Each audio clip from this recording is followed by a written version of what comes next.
नमस्कार, आपका बहुत बहुत स्वागत है। मैं हूं आपके साथ वर्षा शर्मा। रुक करेंगे उत्तर प्रदेश की खबरों की ओर। सीएम योगी आदित्यनाथ ने राजधानी लखनऊ में नई परिवहन सेवाओं का उद्घाटन और शिलान्यास किया। इस अवसर पर उन्होंने परियोजनाओं की कार्यप्रणाली और सुविधाओं का अवलोकन किया। मुख्यमंत्री ने कहा कि परिवहन सेवाओं का उद्देश्य नागरिकों को सुविधाजनक, सुरक्षित और आधुनिक यातायात सेवा प्रदान करना है। उन्होंने अधिकारियों को निर्देश दिए कि सेवाओं का संचालन समय पर और सुचारू रूप से सुनिश्चित किया जाए। इस अवसर पर अन्य वरिष्ठ अधिकारी और विभागीय अधिकारी भी उपस्थित रहे। मुख्यमंत्री ने यह भी कहा कि उत्तर प्रदेश सरकार लगातार सड़कों और परिवहन नेटवर्क को बेहतर बनाने के लिए प्रयासरत है, ताकि जनता को बेहतर आवागमन की सुविधा मिल सके।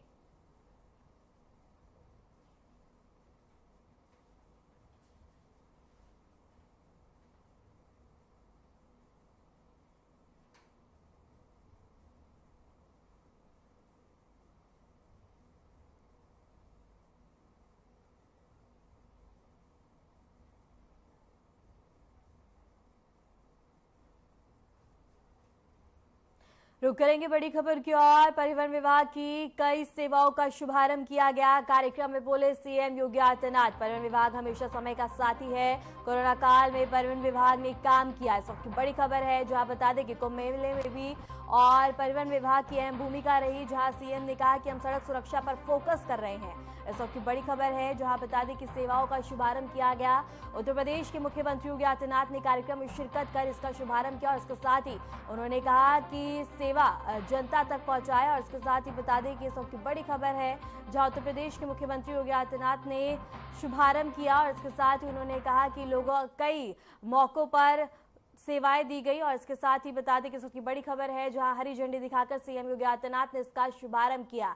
और इसके साथ ही बता दें कि कार्यक्रम में बोले सीएम योगी आदित्यनाथ, परिवहन विभाग हमेशा समय का साथी रहा है और आगे भी रहेगा। इस दौरान उन्होंने ये भी कहा कि हमेशा बता दें कि सेवाओं को देखा गया है। और इसके साथ ही कार्यक्रम में सीएम योगी आदित्यनाथ ने कहा कि परिवहन हमेशा से सेवा में आगे खड़ा रहा है। और इस वक्त की बड़ी खबर है, जहां हरी झंडी दिखाकर शुभारंभ किया गया।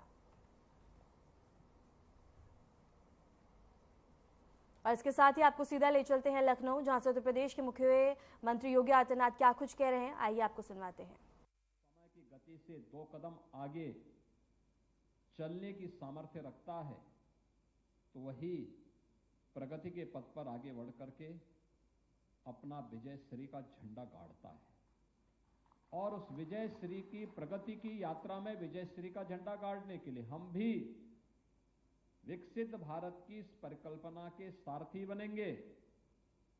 परिवहन विभाग के सामने पब्लिक ट्रांसपोर्ट की, सार्वजनिक क्षेत्र से जुड़ी हुई पब्लिक ट्रांसपोर्ट की इन सेवाओं को 3 प्रकार की उन योजनाओं के साथ हमारा शॉर्ट टर्म प्लानिंग हमारी क्या होगी, लघु अवधि की प्लानिंग क्या होगी अगले 3 साल के अंदर, अगले 10 वर्ष के अंदर और अगले 22 वर्ष के अंदर हमें क्या कुछ अचीव करना है पब्लिक ट्रांसपोर्ट के क्षेत्र में। और जहां पर संभावनाएं हैं वहां पर आप आसानी से इसे अचीव भी कर सकते हैं। आसानी से थोड़ा सा प्रयास, ये फाइल को लटकाने की आदत बंद करनी पड़ेगी। जन सुनवाई को तेजी के साथ आगे बढ़ाना पड़ेगा। विभाग में टीम वर्क को और सशक्त बनाना पड़ेगा, तो परिणाम आने में देर नहीं लगेगी, कोई देर नहीं लगेगी। और परिवहन विभाग ने करके दिखाया है। 2019 में प्रयागराज कुंभ, 2020 में वैश्विक महामारी कोरोना के दौरान जब 1 करोड़ कामगार और श्रमिक देश और से अलग अलग क्षेत्रों से अपने अपने गांव के लिए प्लान किए थे, न केवल उत्तर प्रदेश, बिहार, झारखंड, वेस्ट बंगाल, उड़ीसा, असम, इन सभी राज्यों से जुड़े हुए कामगार और श्रमिक इन 6 राज्यों से उत्तर प्रदेश में सर्वाधिक थे, फिर बिहार के थे, वेस्ट बंगाल के थे, झारखंड थे, उड़ीसा था, असम था। वहां के लोगों को, उत्तर प्रदेश वासियों को उनके गांव तक और उत्तर प्रदेश के बाहर के जो कामगार और श्रमिक थे उन्हें उत्तर प्रदेश की बॉर्डर तक, सीमा तक। उत्तराखंड के प्रवासियों को हम लोगों ने उत्तराखंड के अंदर, जहां वहां की सरकार ने मांग की थी, देहरादून, हल्द्वानी और अन्य स्थलों पर, हरिद्वार तक पहुंचाने का मैं योगदान दिया था। तो मध्य प्रदेश के अंदर भी कुछ जगहों पर, राजस्थान, मध्य प्रदेश के अंदर भी कुछ स्थानों पर परिवहन विभाग के हमारे जो कर्मचारी थे, चालक परिचालक थे, उन्होंने सफलतापूर्वक उनको वहां तक पहुंचाने में अपना योगदान किया था। और अभी हाल ही में आपने देखा होगा, इसी वर्ष के प्रारंभ में दुनिया का सबसे बड़ा धार्मिक आध्यात्मिक आयोजन प्रयागराज महाकुंभ, कितना भीड़ था, 66 करोड़ लोग 45 दिन के आयोजन में आए थे और 45 दिन के इस आयोजन का हिस्सा बने थे। सर्वाधिक लोग आ रहे थे बसेस से, अपने अपने वाहन से आ रहे थे, बसेस से आ रहे थे। परिवहन निगम भी लगातार काम कर रहा था, लेकिन जब रेलवे स्टेशन पर अचानक भीड़ होती थी तो रेलवे स्टेशन से उन्हें प्रयागराज से बाहर तक पहुंचाने के लिए परिवहन निगम का बेड़ा हमेशा सतर्क रहता था, कार्य करता था, मजबूती के साथ लगा रहता था। और इसीलिए परिवहन विभाग को हम लोगों ने हमेशा इस बारे में माना है कि परिवहन विभाग हमेशा प्रदेश के अंदर यह समय का साथी है। जब कोई आवश्यकता पड़ती है, उस समय आवश्यकता के अनुरूप अपनी सेवा देने के लिए तत्पर दिखाई देता है। और इसलिए राज्य सरकार ने समय समय पर परिवहन विभाग के पुनर्विकास के लिए, उनके पुनरुद्धार के लिए अपनी योजनाओं को खुले और मुक्त हस्त से उन्हें सपोर्ट भी किया है। आज उन्हीं सेवाओं को और बेहतर बनाने के लिए बहुत सारे कार्यक्रम यहां पर प्रारंभ किए गए हैं, जिसमें जन सेवा केंद्रों के माध्यम से परिवहन सेवाओं को उपलब्ध कराने के कार्य का शुभारंभ भी हुआ है और परिवहन विभाग के माध्यम से सीएससी के साथ एमओयू भी हुआ है। यानी एक कॉमन सर्विस सेंटर के माध्यम से भी आम जन को उसकी सुविधा उपलब्ध हो सके, वह अपनी जरूरत के हिसाब से परिवहन विभाग से जुड़ी हुई सेवाओं का उपयोग कर सके। आज ये एमओयू यहां पर संपन्न किया गया है। आईआईटी खड़गपुर और परिवहन विभाग के बीच में एमओयू, यह इस विभाग में तकनीक का उपयोग करते हुए सड़क सुरक्षा के मानकों को कैसे हम आज नेशनल एवरेज से भी अच्छा करने में सफल हों, जो हमारे लिए एक चुनौती बनी हुई है, उसका भी एक एमओयू यहां पर संपन्न हुआ है। इंटरनेशनल ड्राइविंग परमिट की एक नई बुकलेट का भी विमोचन हुआ है और सरल परिवहन हेल्पलाइन का भी 149 की हेल्पलाइन भी जारी हुई है। 149 की हेल्पलाइन एक सामान्य पैसेंजर के लिए बहुत महत्वपूर्ण है, क्योंकि जब आपने डिजिटल बस ट्रैकिंग ऐप का शुभारंभ कर दिया है, तो ये ऐप के साथ साथ हेल्पलाइन एक सामान्य नागरिक को अत्यंत मदद करेगा अपने परिजन के बारे में, अपने नातेदार रिश्तेदार के बारे में कि वह व्यक्ति कहां पर पहुंचा है, कहां पे व्यवस्था है, क्या सुविधाएं हैं।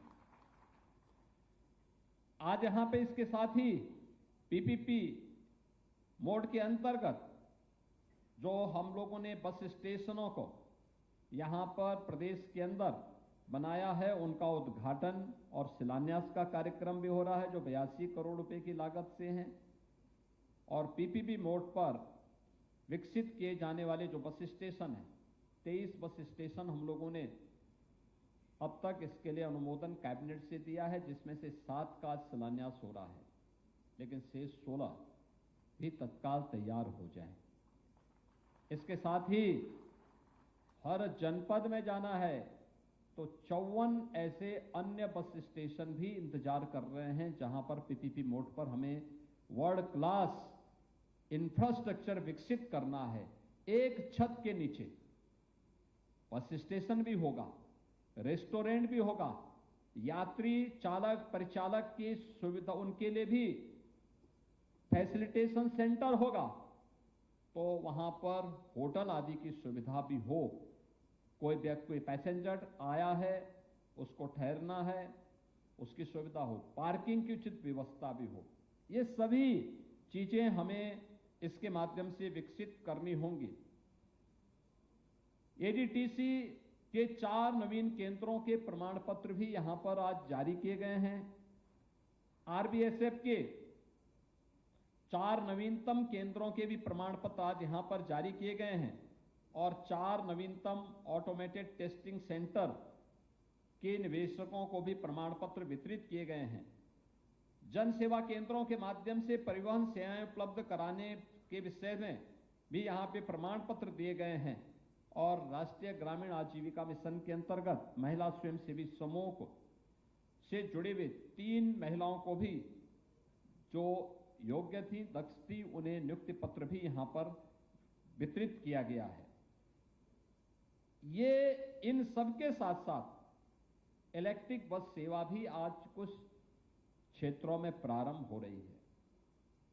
यानी इतना सब कुछ होने के बाद भी हम इस बात को हमें ध्यान में रखना होगा कि कुछ चीजें हैं जिसको हम लोग और अच्छा कर सकते हैं, बहुत अच्छा कर सकते हैं। एक सड़क सुरक्षा हमारे सामने एक चैलेंज बना हुआ है, सड़क सुरक्षा। और बार बार हम इस बात को कहते हैं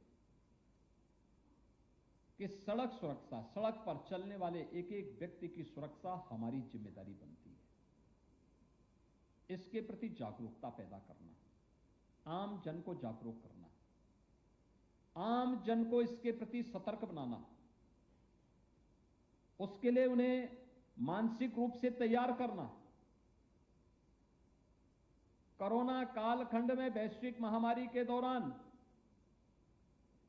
3 वर्ष में हम लोगों ने जितने लोगों को नहीं खोया, उससे ज्यादा लोग हम हर वर्ष सड़क दुर्घटनाओं में खोते हैं और नौजवानों को खोते हैं। परिवार का परिवार समाप्त हो जाता है। एक चुनौती है ये समाज के लिए, प्रदेश के लिए, देश के लिए। केंद्र की सरकार भी और माननीय उच्चतम न्यायालय भी कई बार चिंता व्यक्त कर चुका है कि सड़क सुरक्षा हमारे लिए एक चुनौती है, लेकिन जागरूकता का अभाव, बेहतर समन्वय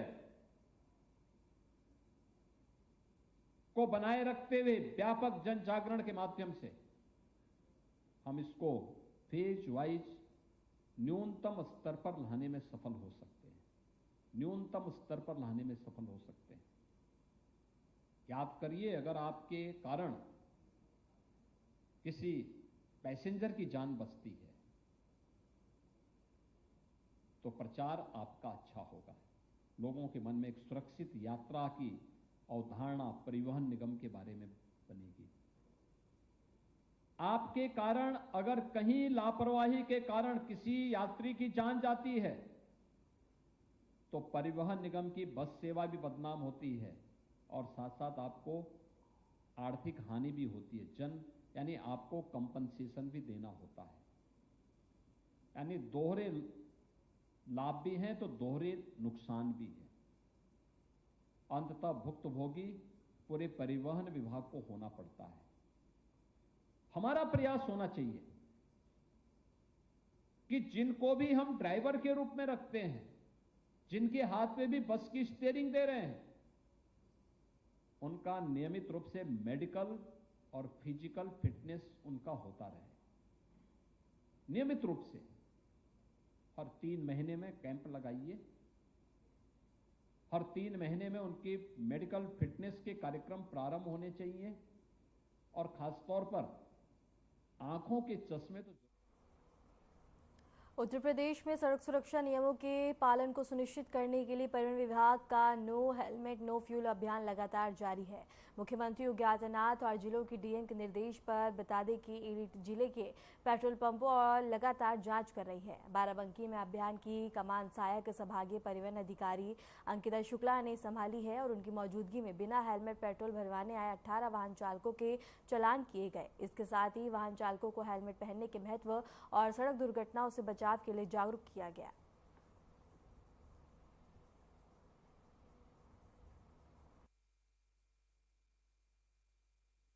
अभी जो तत्काल में जो अनुशासन के निर्देश प्राप्त हुए हैं वो विशेष अभियान नो हेलमेट नो फ्यूल को लेकर के है, जिसमें 2 पहिया वाहन चालक हैं उनको हेलमेट लगाना अनिवार्य है और इसको लेकर के लगातार अभियान भी चलते हैं, चालान भी किए जाते हैं। तो अभी का जो अभियान है वो पेट्रोल पंप मालिकों प्रबंधकों के सहयोग से चलाया जा रहा है कि जो भी लोग फ्यूल डलाने पेट्रोल पंप पे आ रहे हैं, यदि वो हेलमेट नहीं लगाए हैं तो उनको फ्यूल ना दिया जाए। इसका सिर्फ एक उद्देश्य है कि लोग हेलमेट लगाएं और जो सड़क दुर्घटना होती है जिसमें ज्यादातर देखा जाता है कि हेड इंजरी की वजह से मौतें हो जाती हैं, उसको रोकने के लिए ये योजना लाई गई है।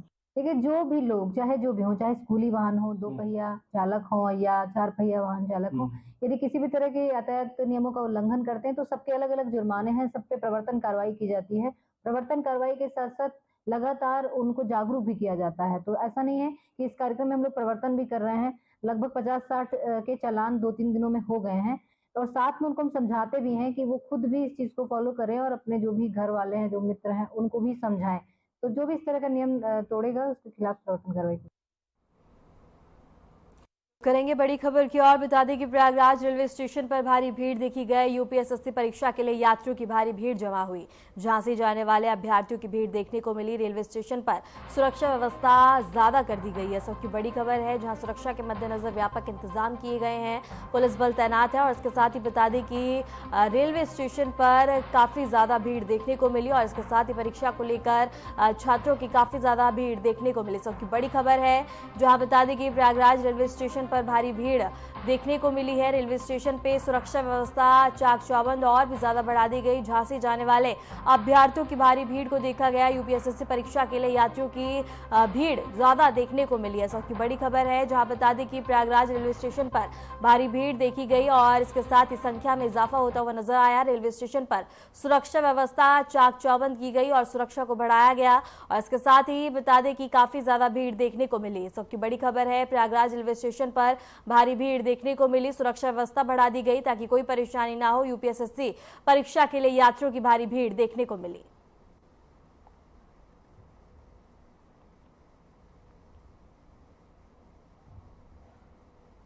खबर रायबरेली से है, जहां पीईटी शुरू हो रही है। 6 और 7 सितंबर को 2-2 पालियों में होने वाली इस परीक्षा में बता दें कि परीक्षार्थी शामिल होंगे और जिले के 23 परीक्षा केंद्रों पर कड़ी निगरानी के बीच परीक्षा कराई जाएगी। केंद्रों के आसपास पुलिस की तैनाती रहेगी। जिला प्रशासन ने शांतिपूर्ण और नकल विहीन परीक्षा के लिए पूरी तैयारी कर ली है। कई परीक्षार्थी दूसरे जिले से भी पहुंचे हैं।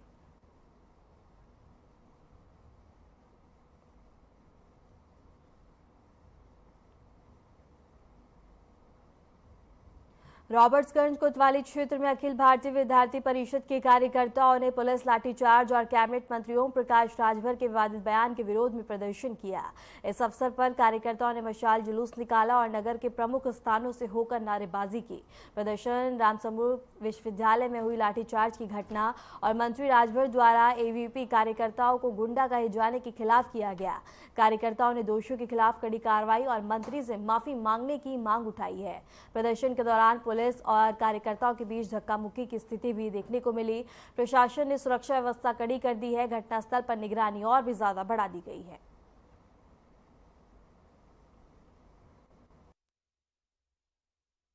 मैं शशांक मिश्रा, प्रदेश का मंत्री अखिल भारतीय विद्यार्थी परिषद का अधिकार। जैसा कि हम सभी के संज्ञान में है कि कुछ दिन पूर्व पुलिसकर्मी और बाहरी गुंडों द्वारा विद्यार्थी परिषद रामस्वरूप विश्वविद्यालय लखनऊ में जो आंदोलन कर रही थी, उसके ऊपर विद्यार्थी परिषद के ऊपर बर्बरतापूर्ण तरीके से लाठीचार्ज किया गया, मारा गया, पीटा गया। तो उसके लिए हम लोग आज यहाँ पे लगातार हम लोग जो दोषी पुलिसकर्मी हैं दोषी गुंडे हैं उनको जल्द से जल्द पकड़े जाए, उनके ऊपर उचित उचित कठोर कार्रवाई हो, इसके लिए हम लोग मांग कर रहे हैं। और हम लोग यहाँ आज मशाल जुलूस निकाले हैं। बाहरी व्यक्तियों से आपका क्या तात्पर्य है? कौन से बाहरी व्यक्ति? बाहरी व्यक्तियों से तात्पर्य यह है जो अन्य ऐसे तमाम जो विद्यार्थी परिषद जो राष्ट्रद्रोही हैं, जो राष्ट्र हित की भावना रखने वाले छात्र संगठन से जो उनका विरोध करते हैं, राष्ट्र विरोधी क्रियाकलापों में लिप्त हैं, ऐसे लोगों से मेरा तात्पर्य है। नोएडा मेट्रो के एको लाइन विस्तार परियोजना के लिए विस्तृत डिजाइन सलाहकार की नियुक्ति को लेकर बता दें कि हेडक्वार्टर में बैठक आयोजित की गई। बैठक की अध्यक्षता कार्यकारी निर्देशक महेंद्र प्रसाद ने की और इस दौरान आयोजित प्री इवेंट मीटिंग में 10 से अधिक विस्तृत डिजाइन एजेंसियों ने भाग लिया और उनके प्रश्नों के विस्तृत उत्तर दिए। एनएमआरसी ने 18 अगस्त 2025 को ई टेंडर आमंत्रित किया था। यह टेंडर नोएडा सेक्टर 51 से नॉलेज पार्क 5 नोएडा और सेक्टर 142 से बोटैनिकल गार्डन और डिपो स्टेशन से बुढ़ाकी तक विस्तार कॉरिडोर के लिए कार्य सहित सिविल और कार्यों के लिए एलिवेटेड संजक्शन का डिजाइन तैयार करने के लिए जारी किया गया था।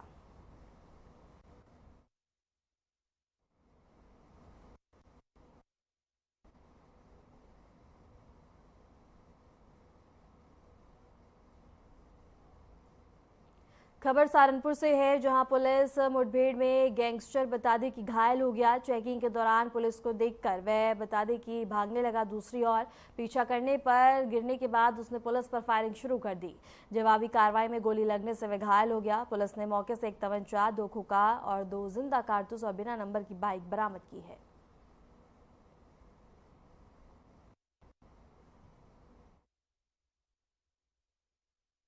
वरिष्ठ पुलिस अधीक्षक महोदय सहारनपुर द्वारा जनपद में अपराध नियंत्रण एवं अपराधियों की गिरफ्तारी हेतु सघन चेकिंग एवं गश्त के निर्देश दिए गए हैं।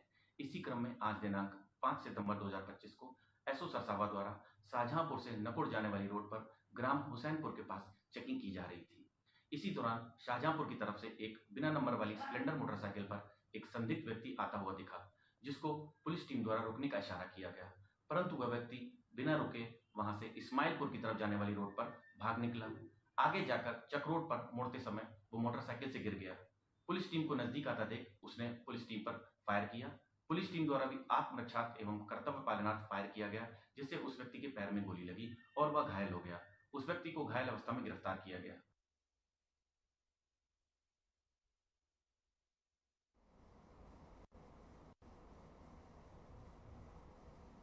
खबर आगरा से है, जहां हरिपर्वत थाना क्षेत्र स्थित विजरपुरा चौराहे पर लगातार हो रही बारिश के चलते एक 3 मंजिला इमारत बता दें कि ढह गई। राहत की बात रही कि इमारत में रह रहे सभी लोग सुरक्षित बाहर निकल आए। हादसा बीती रात बारिश के दौरान हुआ। शहर में 3 दिनों से रुक रुक कर लगातार बारिश का सिलसिला यूं ही जारी है।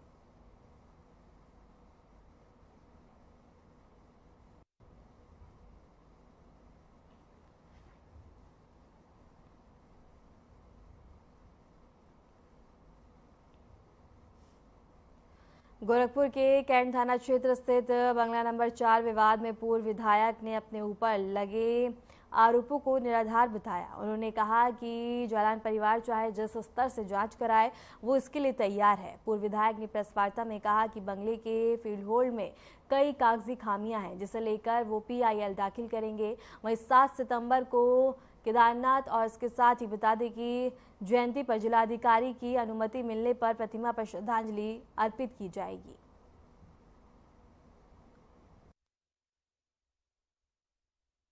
कोई वार्ता नहीं, और 1 मिनट की वार्ता में भैया मैंने प्रस्ताव क्या रख दिया कि बाबूजी दिल बड़ा कर दीजिए, तो मैं इनको धमकी भी दे डाला। मैं इनको धनुगाही की बात उतनी ही देर में कर दिया। आप ये बता दीजिए, आप यह 25 तारीख तनाव जब हो गया है और डीएम साहब के पास हम लोग गए थे, हम डॉक्टर धर्मेंद्र सिंह।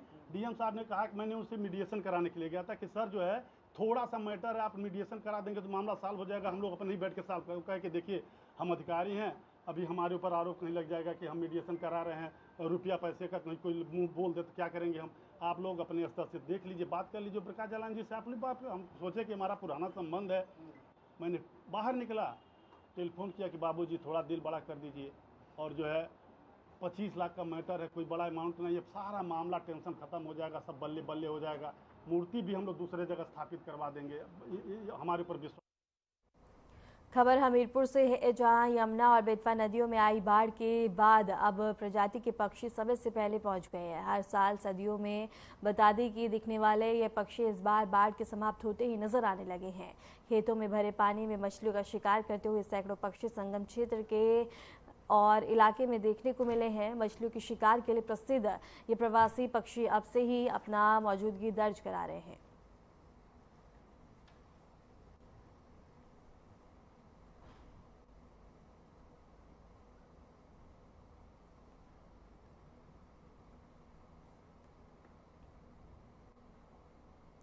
फिलहाल के लिए उत्तर प्रदेश की खबरों में इतना ही। नमस्कार।